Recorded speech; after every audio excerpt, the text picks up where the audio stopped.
आज देशभरात उत्साहात रामनवमी साजरी केली जाते। उत्तरेतल्या अयोध्येपासून दक्षिणेच्या रामेश्वरम पर्यंत रामजन्माचा हा सगळा उत्सव साजरा होतोय।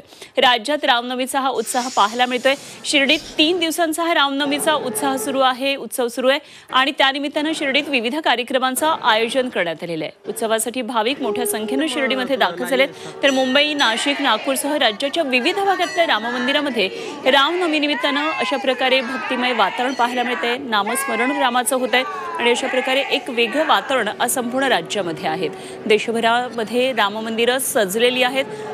अयोध्या, शिर्डी आणि नाशिकमधलं प्रसिद्ध काळाराम मंदिर अत्यंत पुरातन असलेले हे मंदिर, त्या ठिकाणी भाविकांच्या लागलेल्या रांगा, अगदी लहान मुलांपासून ते अबालवृद्ध या संपूर्ण उत्सवामध्ये सहभागी झालेले दिसत आहेत। रामनामाचा जयघोष सुरू आहे। तर मुंबईमध्ये राम मंदिरामध्ये वडाळा इथे हे सुप्रसिद्ध राम मंदिर आहे आणि या ठिकाणी मोठ्या संख्येने भाविक पहाटेपासूनच आलेले आहेत।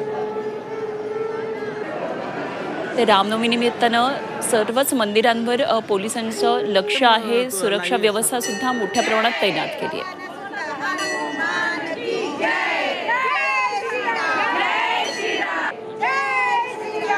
तर राज्यातला हा सगळा उत्साह आपण पाहतोय आणि आपण आता थेट जाऊया नाशिकमध्ये। आमचे प्रतिनिधी योगेश खरे आपल्या बरोबर जोडले जातात। योगेश, नाशिकमध्ये एक वेगळा उत्साह नेहमीच रामनवमी निमित्तानं पाहायला जातो। आपल्या मागे काही मुलं दिसतात, काय नेमकं सध्या नाशिकमध्ये सुरू आहे? नाशिकमध्ये पंचवटी आणि तपोवन परिसर म्हणजे श्रीरामाच्या दंडकारण्यातला वनवास, त्याच्या अनेक पाऊलखुणा आपल्याला या परिसरामध्ये पाहायला मिळतात। आपण बघू शकतो याच वनवास असलेल्या परिसरात तपोवनामध्ये 71 फूट उंच मूर्ती या ठिकाणी उभारण्यात आलेली आहे आणि मोठी गर्दी जी आहे तरुणांची आज सकाळपासून या ठिकाणी पाहायला मिळते। अनेक जण जॉगिंग ट्रॅकवरून सरळ श्रीरामाच्या या मूर्तीचं दर्शनासाठी या ठिकाणी आलेले आहेत। अनेक तरुण मुलं आहेत, अनेक भाविक या ठिकाणी येताना दिसत आहेत। आपण काळाराम मंदिर, ऐतिहासिक काळाराम मंदिरात सुद्धा मोठ्या प्रमाणात गर्दी या ठिकाणी पाहायला मिळते।